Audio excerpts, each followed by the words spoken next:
But let's pick it up at verse 1. Oh, let me tell you this. So verses 1 through 11, I titled Defeating the Enemies. Verses 1 through 11, Defeating the Enemies.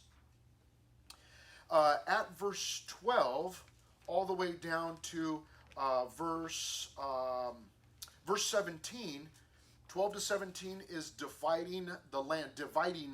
So you have defeating the enemies, verses 1 to 11. Then verses 12 to 17, dividing the land. And then verses 18 to 22, defending one another. And then lastly, verse 23 down to verse 29, denied a second time. So let's go ahead and pick it up at verse 1. Now, I will remind you of this. Moses, what are we reading here in Deuteronomy 3? In case you're just coming in and you have no idea what Deuteronomy is about, what Deuteronomy chapter 3, what are we even doing here, okay? So this story, very briefly, began back in Genesis, but really started picking up some steam in Exodus. That is where the Israelites, the Jewish people, they were slaves in Egypt. God saved them by sending Moses. Moses begins to lead them out. He leads them out of Egypt. They get saved out of Egypt, out of slavery. So then Exodus and then really Leviticus, Numbers, and Deuteronomy is all about God leading the people to something called the Promised Land. He took them away from their homes in Egypt because they were slaves there. And he's been in the process for many years of getting them to the Promised Land. And one of the major things that happened on the way to the Promised Land was they got to the border of this Promised Land, and God had promised that they would have everything they needed there in that land. And that all they needed to do was go in by faith. They needed to trust God and go in. Yes, there were people in the land, but God said, you go in and fight them, and you'll defeat all of them. You'll go in and take over the whole land. And so they get to the border, but they get scared. And they choose fear over faith, and so they do not go into the land. So at that point, God says, okay, since you wouldn't trust me, he said, I'm going to march you around the wilderness for 40 years until all of the older people, the older generation, dies off because you didn't have any faith.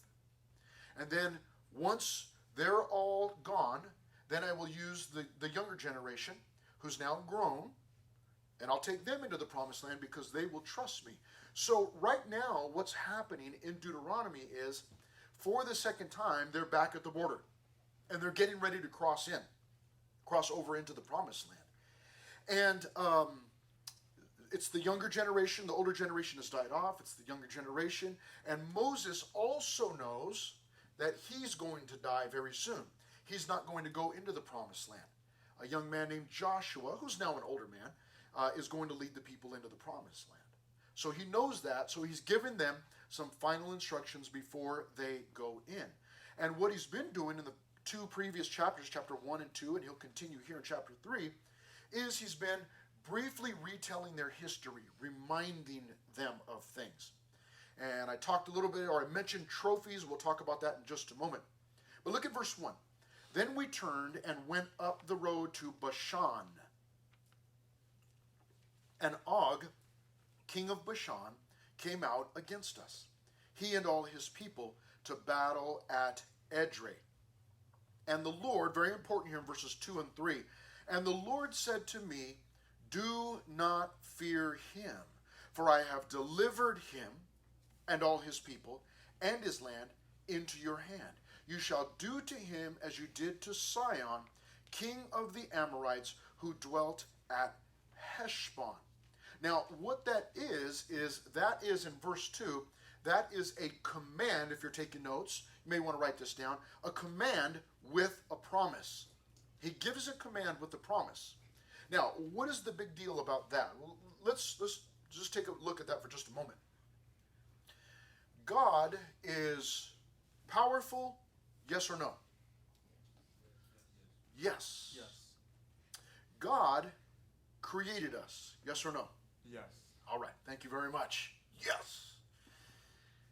Therefore, if he commands us to do something, he has the right to do that, first of all.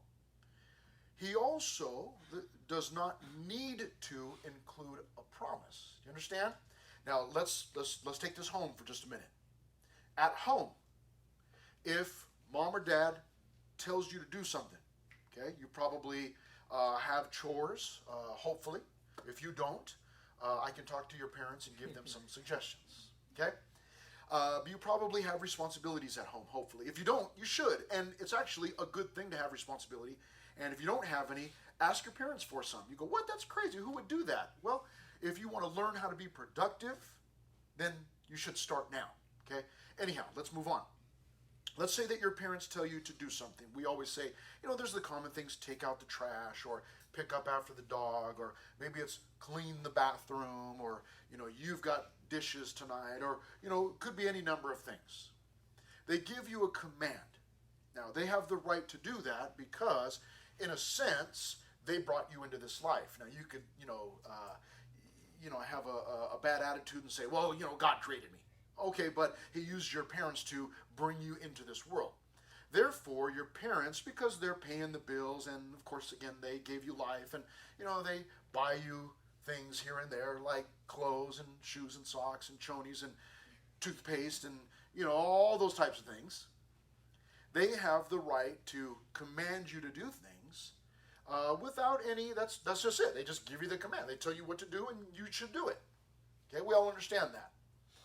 What God does here, this is why this is remarkable or extraordinary here in verse 2, is because what he does is he begins with the command, and the command is this. The command is, do not fear him.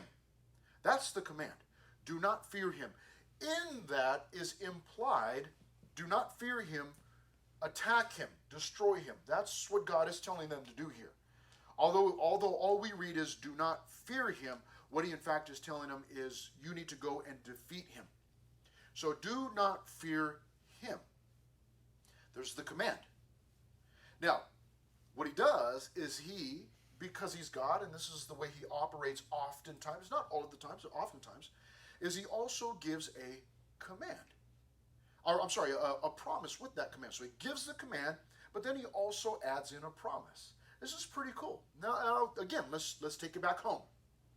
Your mom walks in, says, hey, you need to do the dishes tonight. And if you do that, I'll take you to the mall tomorrow, and I'll buy you, some new whatever, pants, clothes, whatever. You do that, and I'll take you to lunch tomorrow. Your parents don't have to do that, right? Because there's already food in the refrigerator, and they don't have to do that. They can just give you a command, and that's it. Do it, or else. Do it or die.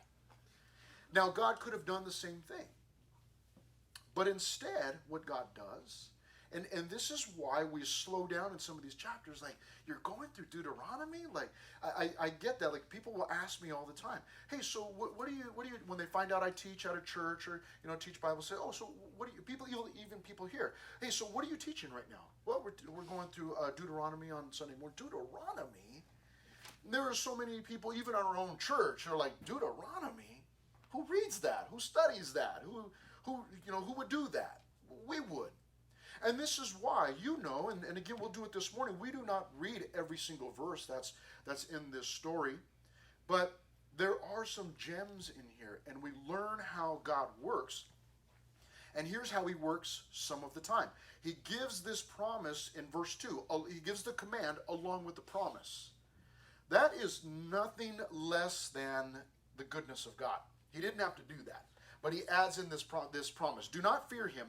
And then this is what he says. For I have delivered him and all his people and his land into your hand. There's the promise. Go do this, and this is what will happen. I command you to go attack him. But when you do that, I promise you that you are going to win. You are going to be successful. This is what I'm promising you. Now, what we see in response to that in verse 3 is this. So the Lord our God also delivered into our hands Og, king of Bashan. So what did God do there? He kept his promise. So there was the command with a promise in verse 2, And then the keeping of the promise, verse 3. But that keeping of the promise also came with something. The keeping of the promise came with the obedience. Let me remind you, verse 2, do not fear him, for I have delivered him and all his people into your hand, in his land. So, you need to go do this. Do not fear him. Go attack. And if you do that, here's what's going to happen. You're going to defeat them. So it's the command with a promise. Now we see the keeping of that promise when the people are obedient. Verse 3, he keeps his promise, first of all, so the Lord our God also delivered into our hands Og, king of Bashan, with all his people. But look at this. And we attacked him until he had no survivors remaining. That's the obedience part. Okay? Now this is so often how God operates. And again, this is why we slow down in some of these sections in Deuteronomy, and we get to see how God works oftentimes.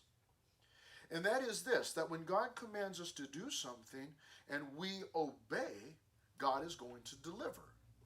If he tells you to do something and, hey, listen, I want you to do this, and I promise that this is going to happen, when we step out in faith and we do that, we're obedient, he then keeps his promise. That's how this works. That's very simply, that is how the life of faith works. And that's what you and I are learning to do in here on Sunday mornings and Wednesday nights and at camps. And that's what you and I are learning to do. We are learning how to walk by faith. We're being trained by God through his word. And here it is, very simply. God gives the command. He also added in that promise. But when I obey, I see that he follows through. So let's pretend, okay? In the New Testament, Paul says not to be, to the Corinthians, do not be unequally yoked. Do not be yoked together with unbelievers. What he's saying there is do not partner up with or have a tight relationship or romantic relationship, if you're a Christian, with somebody that's not a Christian. He says do not do that, okay? And so maybe you read that, maybe you've got a boyfriend or a girlfriend and that's not a Christian. You're a Christian, they're not a Christian. And then you read that in Corinthians and you go, man, what is this saying? Like, is the Word of God telling me that I need to break it off with this individual? That's what the Word of God is saying. Do not be unequally yoked together with unbelievers, okay? So then you realize, man, I need to break this off. This is scary, okay? But when you step out in faith and you say, hey, listen, boyfriend, girlfriend, I really like you, but here's what the Bible tells me, and I really want to live my life according to the Word of God, and I want to live according to what God's telling me to do, and here's what it says, and you take that step of faith and you break off that relationship. By faith, we're trusting God. That's how this works. He tells us what to do. We, in turn, we obey. We do that. And we will find that on the other side of that on the other side of that obedience, as I obey, I am blessed. That's the general principle. That's generally how it works, okay? So that's what God is telling the people here.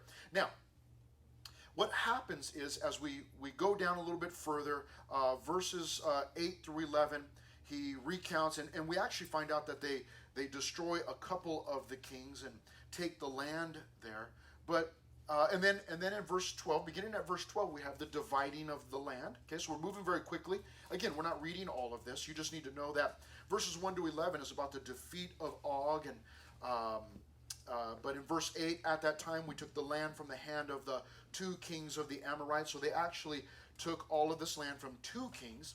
Beginning at verse 12, there was the dividing of the land down to verse 17. Okay? Now, what does all that have to do? Because I mentioned a couple of times now trophies. Okay, so let's back up a little bit. Moses, he knows that he's going to be dying soon. He knows that he's turning everything over to Joshua. The people are not in the promised land yet, but they're about to go over. They've had some victories now. God is preparing them to go into the promised land and preparing them for victory. And Moses is giving them some final words. And in the process here, he's recounting what happened in the past. That's where our trophy, the picture of a trophy, comes in. Many of you have trophies or you have an award. Maybe it's a paper award. Maybe it's a ribbon, blue ribbon, or something like that. It could be for academics, could be for athletics, could be for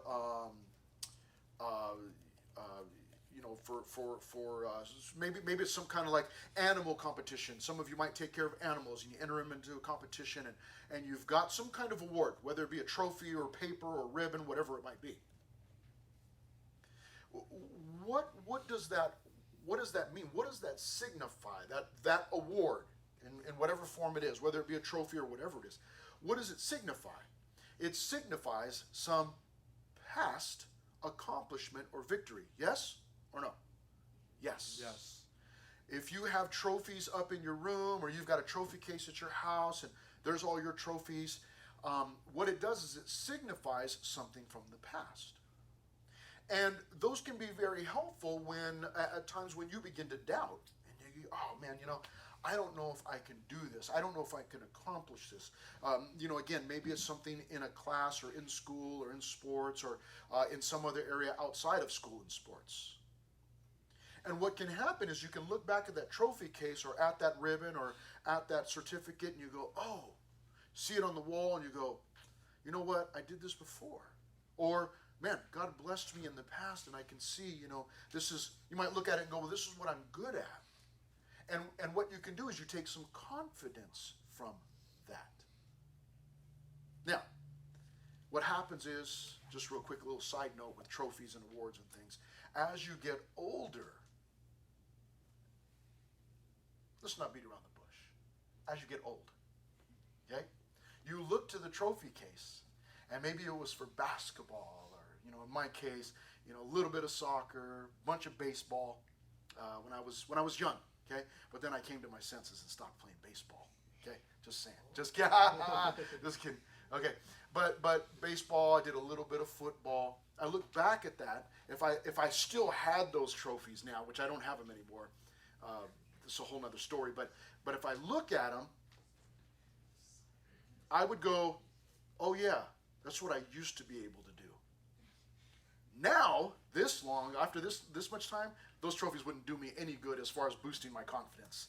I would just look and go, oh yeah, looking at it makes my body hurt. That's not going to help me anymore. Several years ago, when I was in my 20s, I had all these trophies on my bookshelf still in my room, and it was like, what is this? And I just got rid of all of them. It's like, this is it was so long ago. It's like, what is that? What do those even matter? But here in this case, now this is how all of this applies. Moses is reminding the people, you're getting ready to go into the promised land. There are giants there. In fact, I forgot to read this for you. Look at verse 11 real quickly before we move on. Look at verse 11. For only Og, king of Bashan, remained of the remnant of the giants. Indeed, his bedstead, that's his bed, was an iron bedstead. And then at the time of this writing, Moses says, is it not in Rabbah of the people of Ammon? So they actually had his bed. 9 cubits is its length, and 4 cubits its width, according to the standard cubit. So he gives a measurement there it's not. I'll explain that in just a minute. But he's basically saying, listen, Og was the last of the giants, and then he actually points to his bed. He goes, his bed was actually 9 cubits long. Now, what is a cubit? Okay, they would generally use their arm down to their elbow, and that was a cubit. So, but I've got little short stubby arms and, little pudgy hands. And so, who knows, maybe they had longer or whatever. But you can see some people would have longer or whatever. So, it's not quite accurate. But imagine 9 of those, from, 9. That's like, okay, that's pretty tall. And you can kind of figure that out yourself. But what he's saying is, listen, God did this in the past. This is, he destroyed these kings. He destroyed Og, the last of the giants. What Moses is doing is he's reminding the people, here's a trophy, but it's not their trophy, it's a trophy from God's victory. And they are able to look back and go, oh, that's right, yeah, God got us out of Egypt, out of slavery. He did this and did that, gave us these victories along the way, and he destroyed these kings. He destroyed Og. He destroyed the last of the giants, and that way they could look back and take confidence from that. Not confidence in themselves, but confidence in what God had done. This is why it is good for some of us, maybe all of us, to some of you. What I was thinking was some of you actually keep a journal. Or you keep a record of things, maybe prayer requests that God answered. This is why that's such a good idea. Because if you have a journal that you keep a record, and I prayed for this, or this happened, and God blessed me this way. When you are in doubt and you are struggling and stumbling in your faith, you can always go back to that and go, oh man, I forgot. 2 years ago, look at this. This is what God did for me. Or this is what God did for my family. Or I was praying for my friend and God answered this way. Those work as trophies, as reminders. But they also boost your confidence for what's upcoming. And not confidence in yourself, but confidence in the Lord. You go, oh, you know what? God got me through that real hard time, man. My aunt had cancer, or my dad had gotten in a car wreck, or my sister was struggling with her pregnancy or whatever, and you're able to look back and go, oh, look what God did. This is incredible. Oh, man, God, please forgive me. I forgot. I will trust you. Let's move forward. And then you're able to move forward with confidence in Him, with faith, your faith being built up in Him. So that's what Moses is doing for the people. He's saying, listen, you're getting ready to go. I'm not going to be with you anymore. You're going to go with Joshua into the promised land. And yes, it's going to be a little bit scary, but listen, God already destroyed the last of the giants, and He took care of this person and that person and this land. And then beginning in verse 12, they're already dividing land up from the land that they did receive. So they had all of these things to build and boost up their faith in God. We need those same type of trophies. So I would recommend to you that you keep record of the things that that God has done for you, so that you can look back and say, you know what? Yeah, God was faithful and He did these things. Now, verse 18. Verse 18 is a really neat section because it begins to talk about Joshua here. Joshua has been mentioned, but here we are defending one another. Notice verse 18.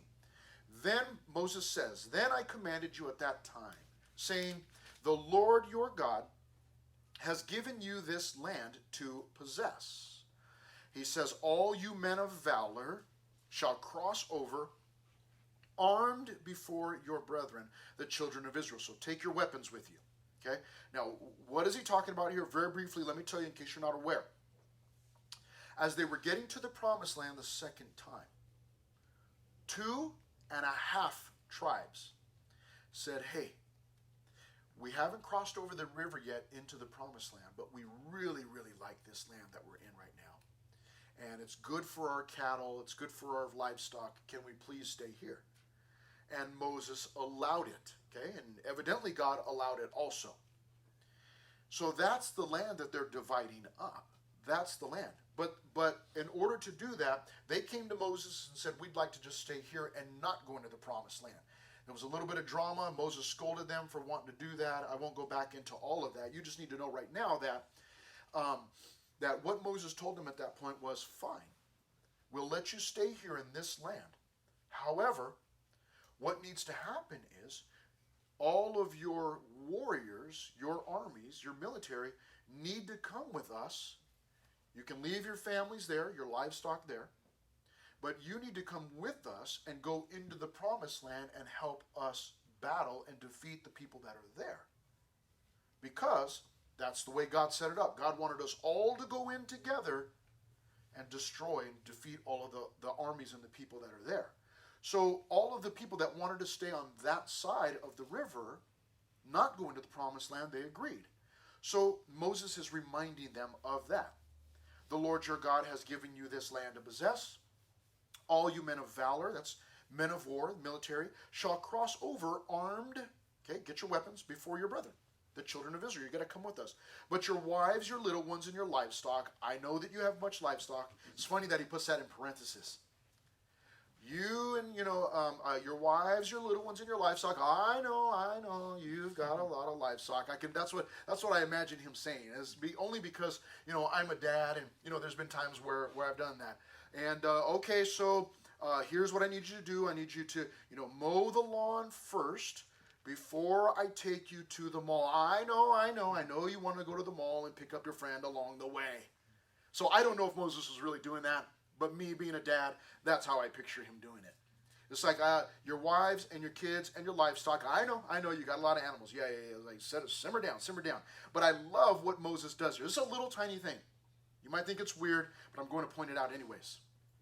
When this group of people first said, we want to stay here on this side, we don't want to go into the promised land, this is what they said. It's good for our livestock. It's good for our livestock. It's good for our animals. And then you find out after the fact, oh yeah, we've got wives and kids also. But the land is good for our animals. And we saw that as, so what you're just basically concerned about your animals is what you're telling me. That's what it sounded like. I love that Moses turns that around. Notice what he did. Wives first, little ones second, animals last. Because probably in Moses' mind, it's like, your animals, who cares about that? You've got wives, you've got kids, and I love that he put them in that order. But in verse 19, he says that they shall stay in your cities, which I have given you, until the Lord has given rest. Key word. If you are the type of person that likes to write in your Bible, I would want to circle that. We're going to come back to that theme of rest before we close today. But he says, until the Lord your God, until he gives you rest in verse 18, or until he gives them rest. Verse 20, until the Lord has given rest to your brothers as to you, and they also possess the land which the Lord your God is giving them beyond the Jordan, then each of you may return to his possession, which I have given you. And I commanded, here it is. So in other words, you've got to defend them. You've got to go and defend one another. Verse 21, and I commanded Joshua at that time, saying, your eyes, now he's talking to Joshua, he's reminding them of this conversation that Moses had with Joshua. And I commanded Joshua at that time, saying, your eyes have seen all that the Lord your God has done to these two kings. So will the Lord do to all the kingdoms through which you pass. You must not fear them, for the Lord your God himself fights for you. Now, eventually, we will get into the book of Joshua. That's the next book after Deuteronomy. It may take us a few years, and you guys might all be graduated by then, but eventually we'll get there. And when you get into the book of Joshua, now I love Joshua, because Joshua to me seems like this manly man, like he's a warrior. He goes in and, marches around Jericho, and the walls fall down before him. I mean, does all these incredible things, all these incredible battles. But it's funny that the book of Joshua opens up with God saying, be strong and courageous.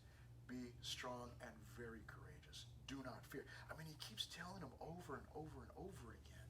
And it dawned on me that, why does he keep telling them this? Joshua's like a manly man. But it must have been that I'm guessing now that Joshua was probably shaking in his boots. Like he's taking over for Moses. Imagine that.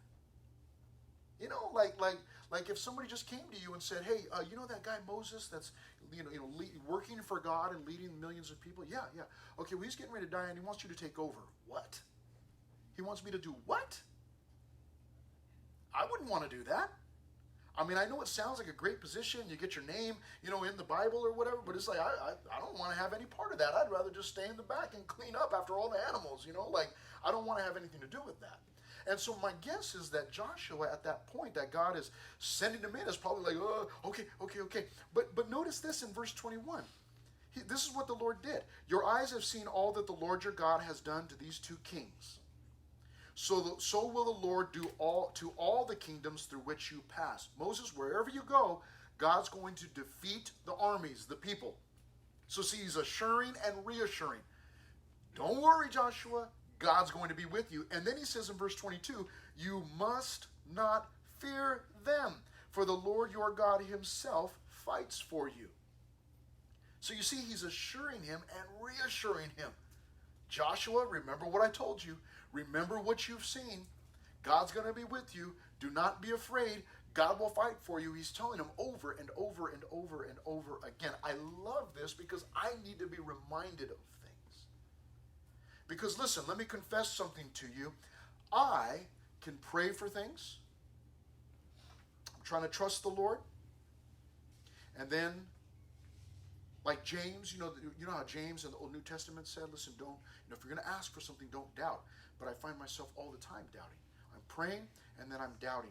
And then I'm praying, Lord, I believe, but help my unbelief. Lord, I'm trusting you, except help me to stop doubting. I do that all of the time. And Lord, why can't I just trust you in this? Why am I doubting you in this? I struggle with that just like you do, probably. That's my guess, is that you pray for things and then you doubt. And then, God, please forgive me and help me to trust you. And then you feel like you're going strong, and then you start doubting again. And so my guess is that Joshua is probably like, okay, Moses, all right. I mean, Moses is telling you, yeah, come on, Joshua. Imagine Moses, this old guy, split the Red Sea. He's doing all these incredible things, and he's telling you, come on, you got this. He said, puede, you can do it. And you're like, okay, you're right. Yes, the Lord is with me. All right, okay, I've seen, I've been with you. I saw all that the Lord did. Yes, I can do this. I can't do this. No, you can do it. God's going to do it. God's going to do it. And you have Moses like trying to pump him up and remind him. Another one of those trophies. Listen, Joshua, there's a trophy over there. See that? Yes? Okay. That's God. That's what God did in the past. He's going to do the same thing. And I love this. This would be one of those verses to memorize. Deuteronomy chapter 3, verse 22. You must not fear them, for the Lord your God himself fights for you. Did you know that God fights? Isn't that wild? Your mom and dad always told you, do not fight. And now you can say, but God does. You don't want to go around fighting, obviously. That's not a good idea. But God fights. I love this.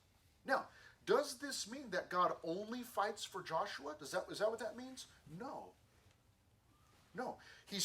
Joshua is being told this specifically here. Listen, God himself fights for you. But what we learn from that is that God fights, not just for Joshua, but for Moses and for the people and for me. God fights for me. I love that when Moses had just led the people out of Egypt, and they just crossed through the Red Sea, and as the Egyptians were chasing them, the Red Sea closed up and destroyed all of the Egyptian army, all of Pharaoh's army. And when they got to the other side, Moses turned into a Pentecostal. And he started singing to the Lord. He's like, yeah, let's sing. And he sings a song. Check this out. He sings a song about God killing the Egyptians. Think about that for a moment. He sang a song about God killing. Okay. But one of the things that he says in there, he says this. He says, the Lord is a man of war. The Lord is his name. The Lord is a man of war. What a beautiful verse. Because I need for God to fight for me. I need for God to protect me and to defend me and fight on my behalf. I need that. So we find out here in these verses that God, yes, he's gentle, and yes, God is love, and he's patient, and he's kind, and he's compassionate, and all of those things. But he's also a warrior. Moses said he's a man of war. Here we find out that God fights. And he's being promised, Joshua is being promised that that God is going to fight for him and for the people. Now, we move into our last section now. We'll close this up here in a few minutes. Don't get too excited. Denied, Pastor Chris says that all the time. It's like another 45 minutes. Verse 23, as we get to verse 23 down to verse 29, the section is called Denied a Second Time. Then I pleaded with the Lord. This is Moses speaking. Then I pleaded with the Lord at that time, saying, O Lord God, O Lord God, you have begun to show your servant your greatness and your mighty hand. For what God is there, little g, what God is there in heaven or on earth, who can do anything like your works and your mighty deeds? Wonderful verse. Here's where Moses goes, verse 25, okay? Kind of sounds like you buttered him up. God, you're the greatest.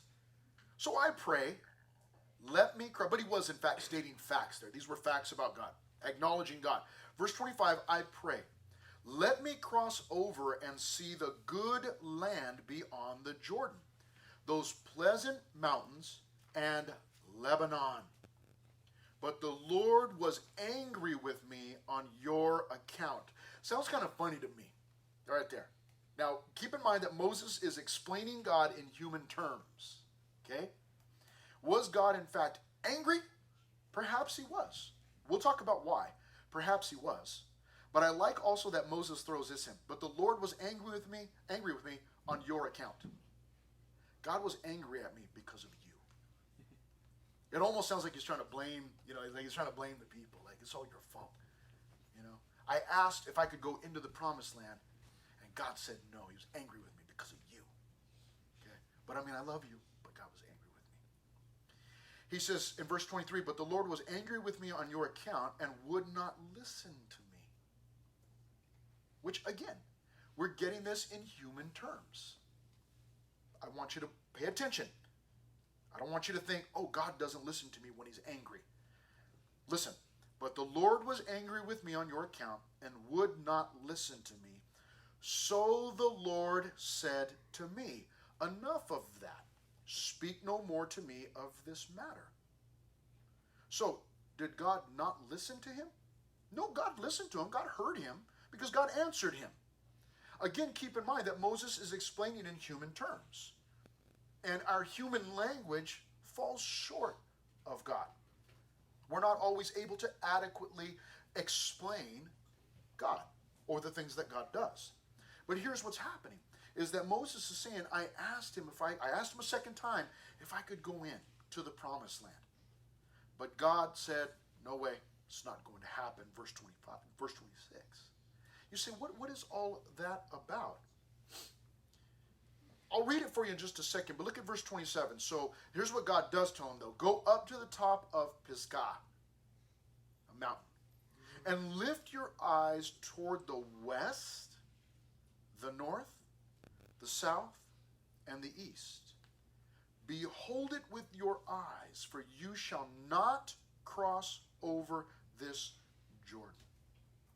So he tells him, you cannot go into the promised land. But what you can do is you can go up on a mountain and you can look at it. Look at it. Look in all directions and see what I am providing for the people. God goes on to say this in verse 28. But command Joshua and encourage him and strengthen him. For he shall... Why would he need to be encouraged and strengthened? Maybe he's fearful. Maybe. Encourage him and strengthen him, for he shall go over before this people. In other words, he's going to lead them, and he shall cause them to inherit the land which you will see. So we stayed in the valley opposite Beth Peor. Now, what is that all about? Why did Moses, he's the great leader, why was he not being allowed to go in? You do not need to turn there unless you want to, but we read the story prior to this a while back. In Numbers chapter 20, it tells us about Moses' error at Kadesh. And here's what happens in Numbers chapter 20, is that the people were thirsty, and they began to complain. And they began to complain to Moses, give us water to drink. And Moses goes to the Lord and says, hey, your people are complaining to me that they're thirsty. And God says, what I want you to do, make sure you've got the staff, and I want you to go to this rock. Go to a rock. Now check this out. Those of you that like nature. Go to this rock, and I want you to speak to the rock, and then I'll bring water miraculously out of that rock. Some of you guys have been to Joshua Tree with me. Lots of rocks. But we don't talk to them. Okay? Why? Because that's weird. Okay? We talk to each other. You might talk to yourself, as you get separated from the rest of the group, and you might talk to yourself down there in some little cavern or cave or stuck in between two rocks. But you don't talk to the rock. Cats talk to the rocks. What? You see this? Who does? I'm not surprised. But we don't talk to the rocks. And yet God tells them, I want you to speak to the rock. You speak to the rock, and I'll cause water to come out. Well, Moses goes out, and he says, you rebels. You're always, you're just never satisfied. And what he does is he takes his staff, and boom, boom, hits the rock twice. Water come gushing out. And the people drink water, and they're so excited. They fill up their water guns, and they just have a whole water day, and it's a blast. They love it. And then God says, Moses, come over here into my office. And Moses goes in. Yes, Lord. Moses is probably all excited, like, oh, man, the people think I'm great. I gave them water. Woo! And then God's like, hey, what did I tell you to do? I did not tell you to hit the rock. I told you to speak to the rock. Now, there's two things going on. This had happened prior. And God had told him the first time, hit the rock. So you could say that in Moses' mind, well, I got mixed up. I thought, because I hit the rock the first time, so I thought I had to hit it again. But he didn't hear the instructions. No, that's not what I told you to do. I told you to speak to the rock. And then God says, because you did not believe me. We're going to read some of it right now. But because you did not believe me, and you misrepresented me before the people, you are not allowed to go into the promised land, Moses.